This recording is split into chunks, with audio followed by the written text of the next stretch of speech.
জয় শ্রী রাধেশ্যাম। আজ থেকে ৬০০ বছর আগের ঘটনা। আমরা সবাই জানি ভগবান শ্রীকৃষ্ণের নগরী হচ্ছে গোকুল ধাম। গোকুলে তার বাল্যলীলা সম্পূর্ণ হয়েছে। সেখানে মা যশোদার সঙ্গে, নন্দরাজার সঙ্গে কিংবা রাধারানীর সঙ্গে, তার সখা সখীদের সঙ্গে যে লীলা ১১ বছর ৫৬ দিন করেছিলেন, সেই লীলাগুলো আমরা এখনো বহু শ্রদ্ধা এবং ভক্তির সঙ্গে স্মরণ করি। তো সেই গোকুল ধামে বড় বড় মন্দির ছিল, তখন অনেক মন্দির ছিল। আর সেই সময়ের রাজারা, মুসলিম রাজারা, বিভিন্ন স্থানের যে আফগানিস্তান কিংবা অন্যান্য জায়গায় যে রাজারা ছিলেন, মুসলমান রাজা এবং সর্দাররা, সিপাহ সালাররা, তারা সবাই মনে করতেন হিন্দুদের মন্দিরে অনেক খাজনা আছে, অনেক সোনা, হীরামতি, জহরত ইত্যাদি লুকানো আছে। আর থাকতেও তাই। এখনকার সময়ে যেরকম দান পেটি থাকে, আমরা ওই ১০০ টাকা, ২০০ টাকা, ১০ টাকা, ২০ টাকা দান বাক্সে দান করি। তখনকার সময়ে কিন্তু দান খাজানা ছিল।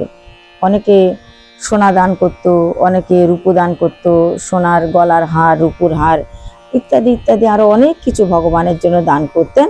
তাই সেগুলো ভগবানের সম্পত্তি হিসাবে সেসব মন্দিরে সংরক্ষিত থাকত। তাই প্রায় প্রত্যেকটা মন্দিরে দান খাজানা ঘর থাকতো। এখন যেরকম আমাদের পুরী ধামে, শ্রীক্ষেত্রে অনেক ভান্ডার আছে, এরকম এখনো আছে অনেক মন্দিরে সেই দানখানা বা কোষাগার, যেখানে অনেক ধন সম্পত্তি আছে। তো তখনকার সময় ছিল। তো আফগানিস্তানের একজন সর্দার আহমেদ শাহ আবদালি, তিনি একজন সিপাহ সালার ছিলেন, ধরুন কমান্ডার ছিলেন, সৈন্যদের মধ্যে প্রধান ছিলেন। তো তিনি একদিন চিন্তা করলেন যে গোকুলে তো অনেক বড় বড় মন্দির আছে, আমরা অনেক সৈন্য নিয়ে সে মন্দির আক্রমণ করব, অনেকগুলো মন্দির থেকে আমরা বহুত সোনা দানা, ধন সম্পত্তি ইত্যাদি পাবো। তাই হঠাৎ করে আক্রমণ করব। তাই তারা আফগানিস্তান থেকে বহু পরিমাণ সৈন্য নিয়ে গোকুল আক্রমণ করার জন্য আসলেন অতর্কিতভাবে। এদিকে ঘটনাচক্রে ভগবত কৃপায় বলুন, বা সেই আহমেদ শাহের দুর্ভাগ্যের কারণে বলুন, বা ভগবান শ্রীকৃষ্ণের অহেতুকী কৃপার কারণে হোক, সেই সময় একটা মিটিং ছিল যে নাগা সন্ন্যাসীরা আছে। ওই নাগা সন্ন্যাসীদের একটা মিটিং ছিল। হঠাৎ করে ওরা একটা মিটিং ডেকেছে। কিছু নাগা সন্ন্যাসী সে সময় এসেছিলেন গোকুলে, তারা অল্প সংখ্যক নাগা সন্ন্যাসী। তো তারা সেখানে একটা গুরুত্বপূর্ণ বিষয় নিয়ে মিটিং করছিলেন। আর ঠিক সেই সময়ে ওই আহমেদ শাহ আবদালি গোকুল আক্রমণ করলেন। নাগা সন্ন্যাসীরা যেহেতু সেখানে উপস্থিত ছিলেন, আর নাগা সন্ন্যাসীদের একটা নিয়ম আছে, তাদের অস্ত্রশস্ত্র সবসময় তাদের সঙ্গেই থাকে। তার প্রত্যেকের সঙ্গে অস্ত্রশস্ত্র ছিল, কিন্তু পরিমাণটা অনেক কম ছিল।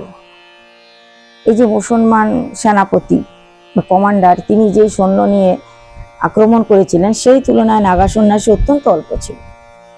কিন্তু অত্যন্ত সাহসের সঙ্গে ভগবানের উপরে ভরসা করে যে আমাদের গোকুল নগরীকে আমাদেরকে অবশ্যই বাঁচাতে হবে, এই প্রতিজ্ঞা নিয়ে আমাদের জীবন থাক আর নাই থাক, আমরা গোকুলকে রক্ষা করব।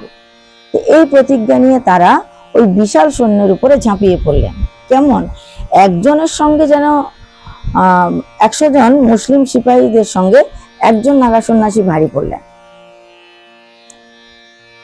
এমন ভাবে তারা যুদ্ধ করলেন, সে নাগা সন্ন্যাসীরা হাজার হাজার মুসলিম সৈন্যদেরকে তছনছ করে দিল। সে বিশাল যুদ্ধে একজনও নাগা সন্ন্যাসী বাঁচলেন না, সবাই মারা গেলেন। কিন্তু মুসলমানের যে সেই ভীষণ একটা বিরাট সেনাবাহিনী এসেছিল, তারাও কেউ বেঁচে ফিরে গেল না, সেই সৈন্যকে তছনছ করে দিলেন। কিছু সংখ্যক যারা বেঁচে ছিলেন তারা ভয়ে পালিয়ে গেল, গোকুল সুরক্ষিত হল। তো এইভাবে নাগা সন্ন্যাসীরা, ক্ষুদ্র একটা দল, ছোট্ট একটা দল, বিশাল সে সৈন্যকে তছনছ করে দিয়েছিল। তাদের সাহসের সঙ্গে, ভগবানের কৃপাকে সঙ্গে নিয়ে বা ভগবানের বলে বলিয়ান হয়ে এখন গোকুল তাদের জন্য এতটা সুরক্ষিত আছে। তো সেই নাগা সন্ন্যাসীদের এখনো আমরা স্মরণ করি, তাদের বীরত্বের গাথা এখনো আমরা বলে থাকি। এখনো কুম্ভ মেলায় সেই নাগা সন্ন্যাসীদের শ্রদ্ধা জানাতে, তাদেরকে সম্মান জানাতে, প্রণাম করতে হাজার হাজার লক্ষ লক্ষ লোক একত্রিত হয়। যে নাগা সন্ন্যাসীরা সংখ্যায় অল্প হলেও একজন হাজার লোকের উপরে ভারী পড়ে যায়। তাই তারা এখনো অবধি সবসময় একটা না একটা অস্ত্র তাদের নিজের সঙ্গে রাখে। কখনো তারা অস্ত্রের ছাড়া কোথাও গমন করে না, কেননা কখন অস্ত্রের দরকার হবে তারা জানে না, তাই কোনো না কোনো অস্ত্র তাদের সঙ্গে থাকে। তো এই নাগা সন্ন্যাসীদের আমরা প্রণাম করছি, ভক্তি করছি, শ্রদ্ধা করছি, তাদেরকে স্মরণ করছি গোকুলকে সুরক্ষার জন্য। এই নাগা সন্ন্যাসীরা যুগ যুগ ধরে বেঁচে থাকুক, তাদের বীরত্বের গাথা যুগ যুগ ধরে সবাই বলুক, আর আমাদের এই ভারতবর্ষকে তারা সুরক্ষিত রাখুক। জয় নিতাই, জয় শ্রী রাধেশ্বর।